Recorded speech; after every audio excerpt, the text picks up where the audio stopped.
नमस्कार, आपने देखना शुरू कर दिया है द एंगल और मैं हूं आपके साथ छवि अवस्थी। दोस्तों, आज हमारे साथ हैं मुख्यमंत्री अशोक गहलोत के सलाहकार बाबूलाल नागर। तो सबसे पहले नागर साहब, मुबारकबाद देना चाहूंगी और उसके अलावा पहला सवाल यही है, क्योंकि जिम्मेदारी मिली है, एक नई जिम्मेदारी है, इसे किस तरह देखते हैं?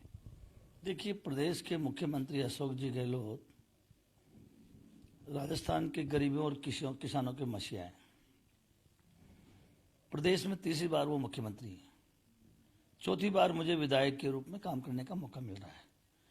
मैंने मुख्यमंत्री गहलोत साहब के तीसरा मुख्यमंत्री कार्यकाल देख रहा हूं।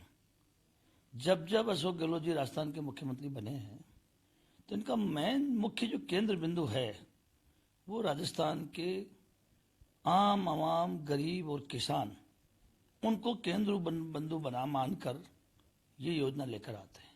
तो पहले तो हमारा ये दायित्व बनता है कि इन 3 वर्षों में जो प्रदेश के मुख्यमंत्री जी ने विपरीत परिस्थिति होने के बावजूद, जब कोरोना महामारी हो, कोरोना का भयंकर अच्छा शानदार इन्होंने मैनेजमेंट किया और इसके बाद जो 3 बजट इन्होंने विधानसभा में पेश किए, मेरा दावा है राजस्थान के इतिहास में अगर 70 साल के इतिहास को भी देखें तो ये पहले राजस्थान के तीसरी बार मुख्यमंत्री बने हैं। मैं तो कह रहा हूँ देश के पहले ऐसे मुख्यमंत्री हैं जिन्होंने पूरा बजट आम आदमी को समर्पित किया है। तो हमारा एक दायित्व बनता है कि जो मुख्यमंत्री जी ने जिस मंशा से प्रदेश के लिए बजट दिया है, स्वीकृतियां जारी करी है और जिन व्यक्तियों के लिए, जिन पात्र व्यक्तियों के लिए जारी करी है, वहां तक इस सरकार की योजनाओं का लाभ पहुंचे। तो हम पूरा सकारात्मक प्रयास करेंगे कि राजस्थान के आम आवाम को इसका फायदा मिले और प्रदेश हमारा जो लगातार विकसित राज्यों में आ रहा है और प्रदेश आगे बढ़े। सर, बात करें, 3 साल हो चुके हैं, 2 साल बचे हैं, बहुत ही ज्यादा महत्वपूर्ण ये 2 साल रहते हैं। इन 2 सालों को किस तरह देखते हैं, क्योंकि जनता इन 2 सालों के बल पर ही ज्यादातर आकलन करती है कि भविष्य में किधर जाना है। तो इन 2 सालों को किस तरह देखते हैं, इसमें क्या कुछ बेहतर रहना चाहिए? देखिए, प्रदेश के मुख्यमंत्री जी, मेरा अपना अनुभव रहा है, जब सरकार बनती है, अशोक गहलोत जी मुख्यमंत्री बनते हैं तो पहले ही दिन से पूरी 5 साल की कार्य योजना बनाते हैं और उनका सोच ऐसा होता है कि वो योजनाएं लेकर आए जो केवल कागजों में सिमट कर नहीं रह जाए, जो धरातल पर उतरे और उसके राजस्थान के आवाम उसको लाभ मिले। तो मैं ये समझ रहा हूं 2 साल जरूर, आने वाले चुनाव में 2 साल का समय बच रहा है, लेकिन मुख्यमंत्री जी का तो टारगेट 2023 है। वो प्रदेश में फिर कांग्रेस की सरकार बनाना चाहते हैं। इसलिए मैं समझ रहा हूं कि 2 साल और 5 साल, जब जो व्यक्ति, जो नेता, जो मुख्यमंत्री पहले दिन मुख्यमंत्री बनते ही अपनी कार्य योजना जो मैनिफेस्टो में लेकर आए और राजस्थान के चीफ सेक्रेटरी को एक संवैधानिक दस्तावेज बना दे कि ये सरकार की हमारी कार्य योजना है, आपको इन कार्य योजनाओं की क्रियान्वित करनी है, सरकार इस लाइन पर काम करने वाली है।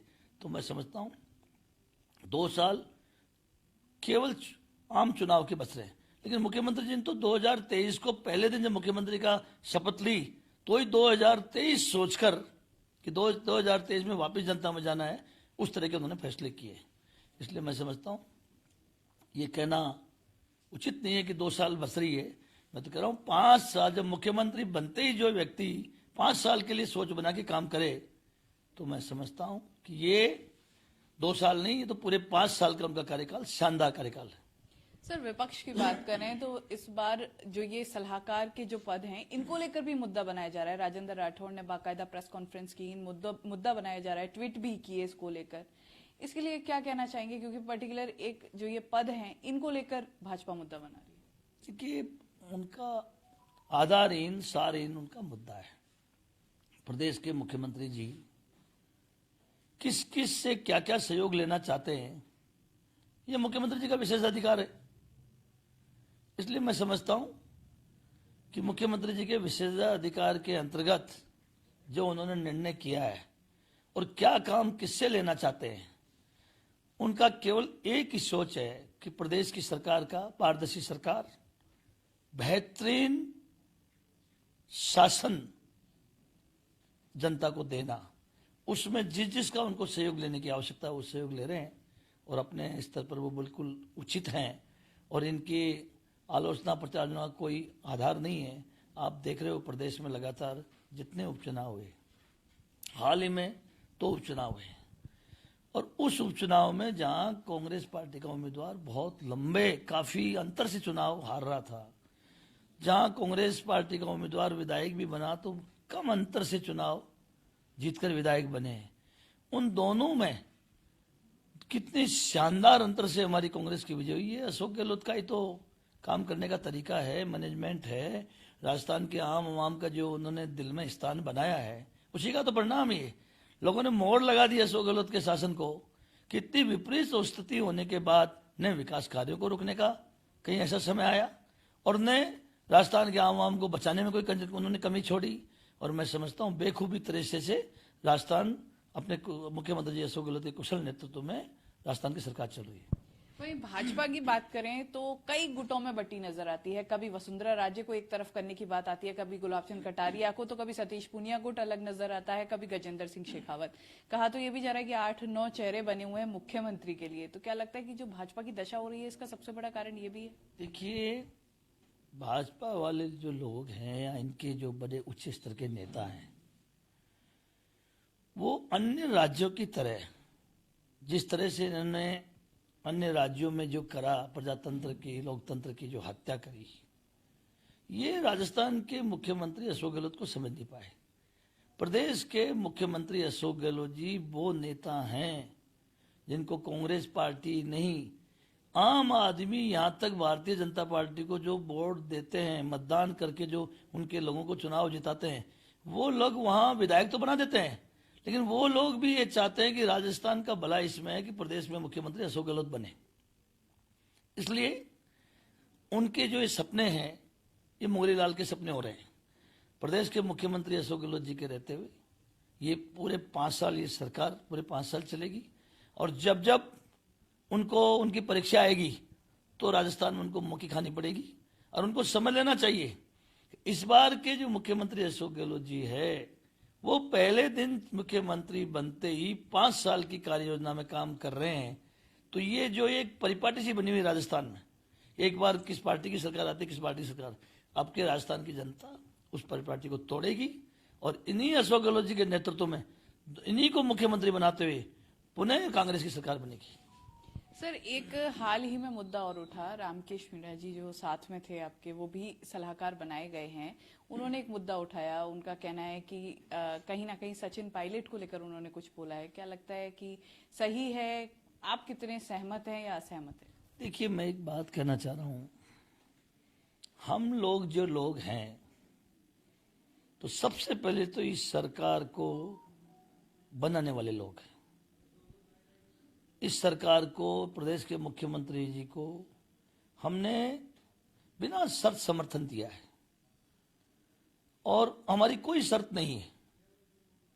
एक ही शर्त है कि राजस्थान में मुख्यमंत्री अशोक गहलोत जी बने और अपना अपना सोच है। मेरा तो ये मानना है कि राजनीति में सब चलता रहता है, लेकिन कांग्रेस हाईकमान बहुत ही सुलझे हुए विचारों की सारी तरह का फीडबैक लेते हैं।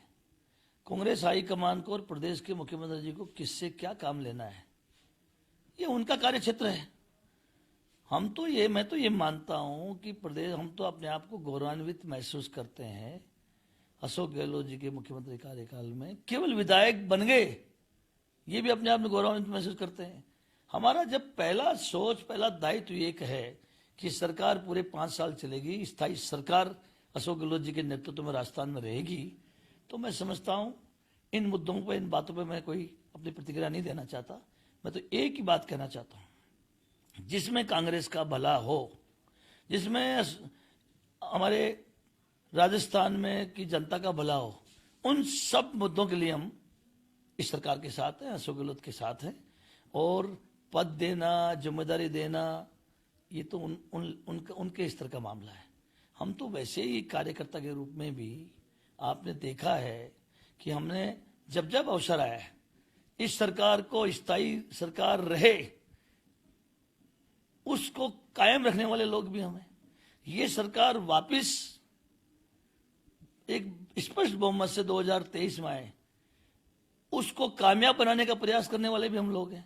तो हम लोगों को कोई आज व्यक्ति ये देखे कि हम इंडिपेंडेंट चुनाव लड़के आए, जब पैदा हुए, जब कांग्रेस में पैदा हुए, कांग्रेस पार्टी तो हमारी माँ है, ये तो एक परिस्थिति थी जो जिस समय उस समय जो फैसले हुए उस समय की परिस्थिति के अनुसार फैसले हुए। इसलिए मैं समझता हूं, आज मैं दावे से कह सकता हूं, इस कांग्रेस पार्टी के लिए तन मन धन हम अपने आप को भी अगर कोई बलिदान और निछावर करने का मौका है तो इन राजस्थान के जो बड़े बड़े कांग्रेस के नेता और पदाधिकारी हैं उनसे अग्रणी पंक्ति में हम लोग खड़े मिलेंगे, क्योंकि हमारा जो आधार है वो कांग्रेस। आज मेरे जैसे व्यक्ति को, एक गरीब दलित परिवार के व्यक्ति को 4 बार विधायक बनने का मौका मिला। तो विधायक बनने का मौका इसलिए तो मिला कि 2 बार जब पहले अशोक गहलोत जी मुख्यमंत्री थे, उनके कार्यकाल में विधायक थे, मैं मंत्री भी था। हमने लोक कल्याणकारी कार्य किए, हमने विकास के काम किए, लोगों ने उस अशोक गहलोत के विकास को देखा और वापिस हमें विधायक बनाया। मैं 4 बार चुनाव लड़ा हूं विधायक, 4 बार चुनाव जीता हूं, और चौथी बार भी जो जीता हूं ना, चाहे मेरा हाथ का निशान चुनाव चिन्ह नहीं था, लेकिन एक एक मेरा कार्यकर्ता जानता था। मैं जब नामांकन करने भी गया तो मैंने एक ही बात कही कि कांग्रेस मेरी माँ है। ये कुछ परिस्थितियां ऐसी पैदा हुई थी जो उस समय जो फैसले हुए, वो फैसले जिन्होंने लिए, फैसले लिए, वो फैसले लेने वाले जाने। लेकिन आप मुझे इतना सहयोग करो कि मैं मेरी माँ से जाकर वापस मिल जाऊं। जब चुनाव हुए नहीं, रिजल्ट नहीं आया, नामांकन के भरने के समय हम ये कह रहे हैं कि हम राजस्थान में कांग्रेस का मुख्यमंत्री बनाएंगे, कांग्रेस की सरकार बनाएंगे, तो हम लोगों को कांग्रेस से अलग सोचना देखना भी बेमानी है।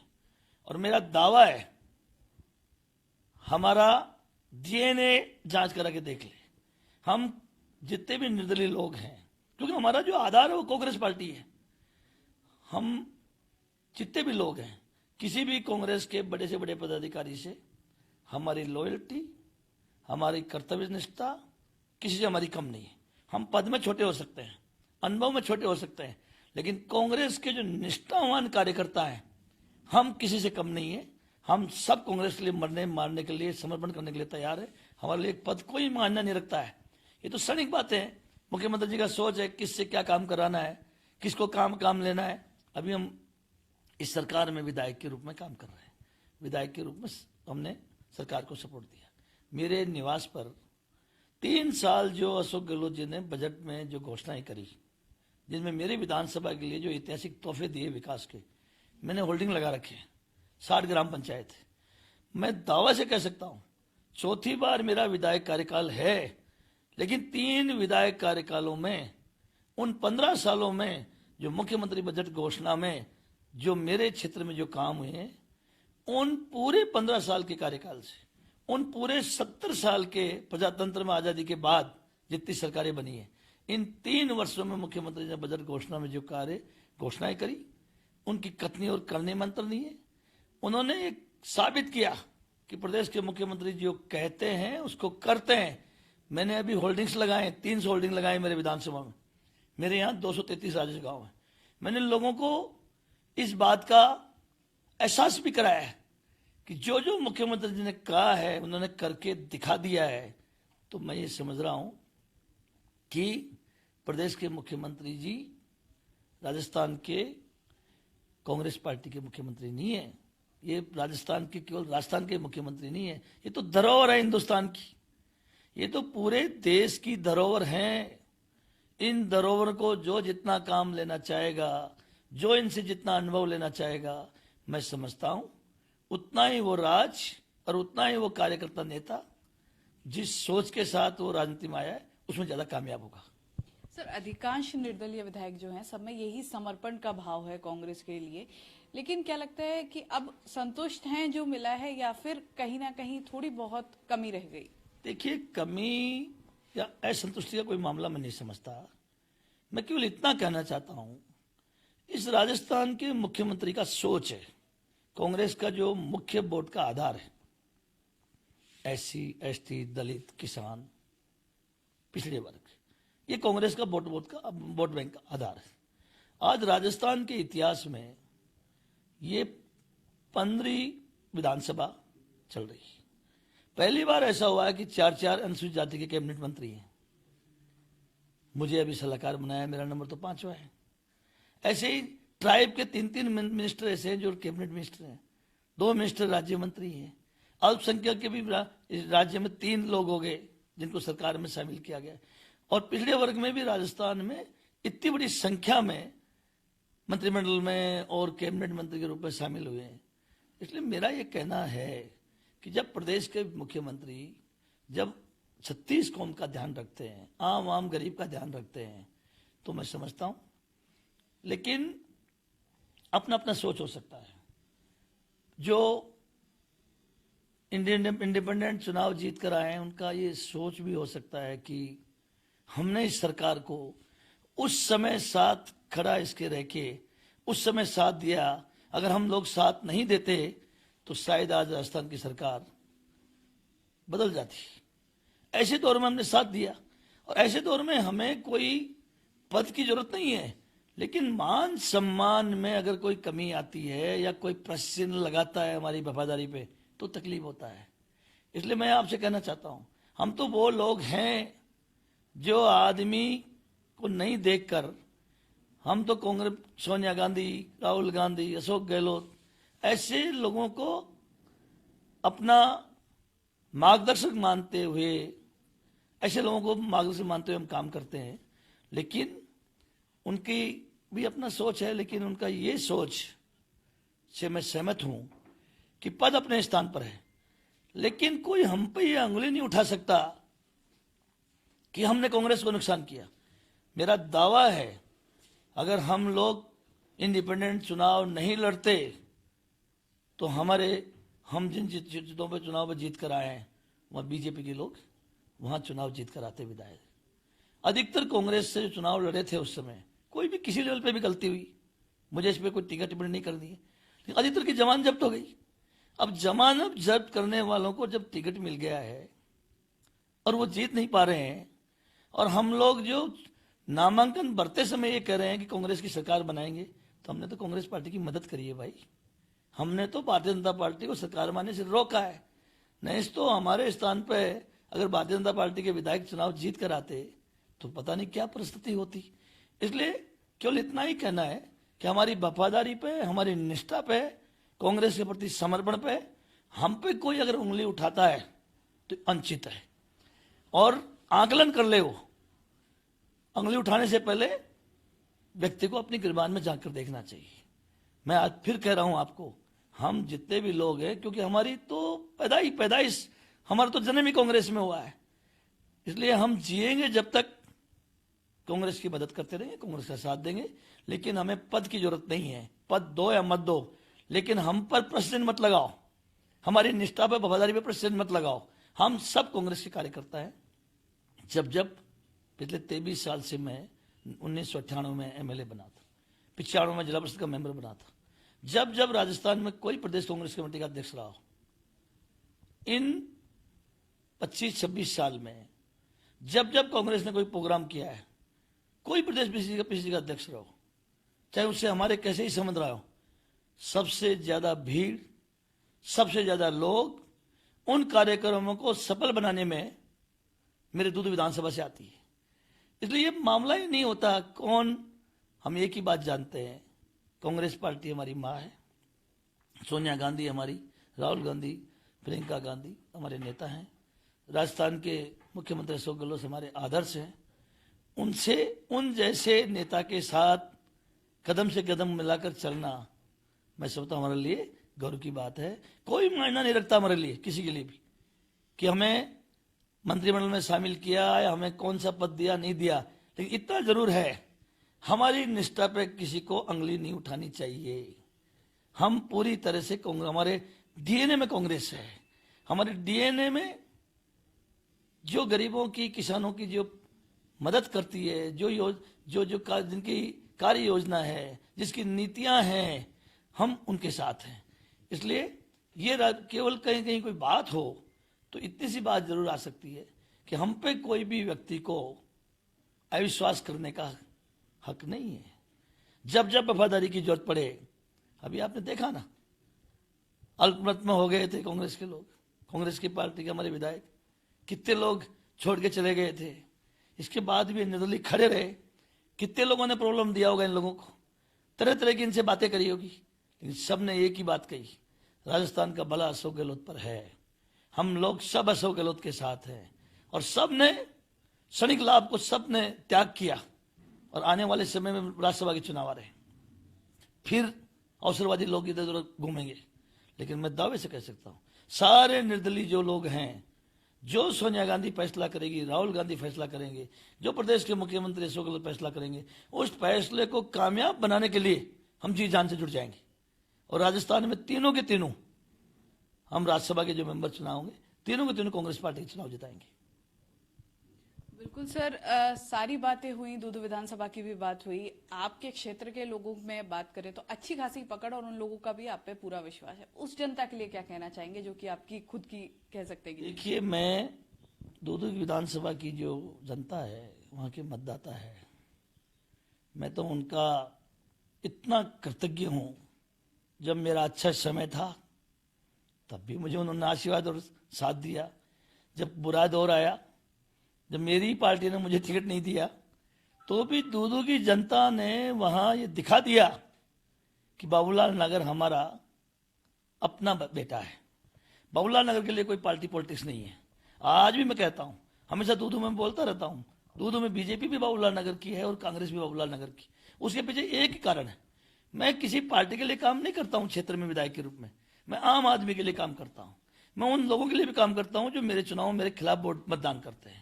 मेरा एक ही कर्तव्य, सरकार की जितनी योजनाएं हैं, उन योजनाओं का ज्यादा से ज्यादा फायदा मेरे विधानसभा को कैसे पहुंचाऊं, मेरे विधानसभा लोगों तक कैसे उनको लाभान्वित करूं।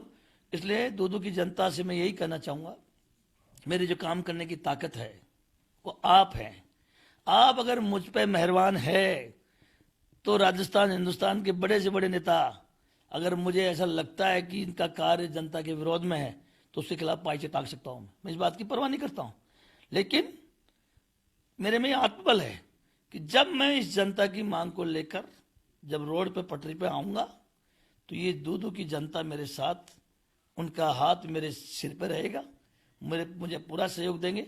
इसलिए दूधू की जनता जनार्दन जो है वो तो मैं मेरी शरीर की अगर चमड़ी भी उतार के दे दूं उनसे, तो उनसे कर्ज मुक्त नहीं हो सकता। ऐसा होता है क्या कि जो व्यक्ति जिसकी जाति का कोई आधार नहीं है, आज मैं समझता हूं मैं जिस जाति का हूं, मुश्किल से 1500-1600 वोट मेरे क्षेत्र में।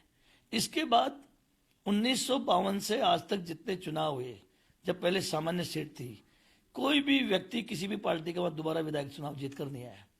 और जब मेरा जाति का आधार नहीं है, मेरा कोई सामाजिक या आर्थिक आधार नहीं है, इसके बाद 4 बार चुनाव लड़ना विधायक का, 1 बार जिला परिषद लड़ना, 5 बार चुनाव लड़ना और 5 बार चुनाव जिताना, और इस बार तो इस विपरीत परिस्थिति में चुनाव जिताया जब मेरे पास मेरा पार्टी का सिंबल और झंडा ही नहीं था, तो भी लोगों ने कहा कि ये जो बाबूलाल नगर निर्दलीय जो इसको सिलेंडर का निशान मिला है, यही हम कांग्रेस का निशान मानते हुए, हाथ का निशान मानते हुए हम इसको आशीर्वाद देंगे और मतदान करेंगे। उन्होंने मुझे आशीर्वाद दिया।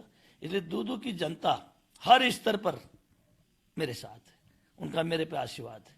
और कोई चुनाव में कैसा भी परिणाम हो सकता है, लेकिन जब मेरा समय आता है, जब बाबूलाल नागर दूधू की जनता में निकलता है, तो दूधू की जनता एक ही बात सोचती है, चाहे कांग्रेस के लोग हो, चाहे बीजेपी के लोग या किसी अन्य राजनीतिक पार्टी के लोग हो, वो यही जानते हैं दूधू का भला है तो बाबूलाल नगर के साथ भला है। इसलिए दूधू के लोग इतने समझदार हैं, वो अपना बुरा नहीं करना चाहते हैं। इसलिए मैं ये कहना चाह रहा हूं, जब जब मैं दूधू की जनता में जाऊंगा मुझे आशीर्वाद मिलेगा। इसलिए मेरे पास शब्द नहीं है दूधू की जनता का धन्यवाद देने के लिए, आभार प्रकट करने के लिए। मैं तो केवल एक ही बात कह सकता हूं, हे भगवान, चाहे मैं अंतिम सांस तक मैं दूधू की जनता की सेवा करता रहूं, उनके विकास कार्यों को आगे बढ़ाता रहूं, इसी में मेरा सहयोग करें। बिल्कुल, दूदू में मैं ही बीजेपी और मैं ही कांग्रेस, ये कहना है बाबूलाल नागर का। इसी के साथ एक बात साफ कर दी है कि किसी को हक नहीं है, जो ये निर्दलीय विधायक है या इनकी किसी भी तरह से निष्ठा पर सवाल खड़े करने की या कांग्रेस के प्रति जो समर्पण है उस पर सवाल खड़े करने की पूरी बेबाकी से अपनी राय रखी मुख्यमंत्री अशोक गहलोत के सलाहकार बाबूलाल नागर ने। कैमरामैन राकेश जैन के साथ छवि अवस्थी, द एंगल।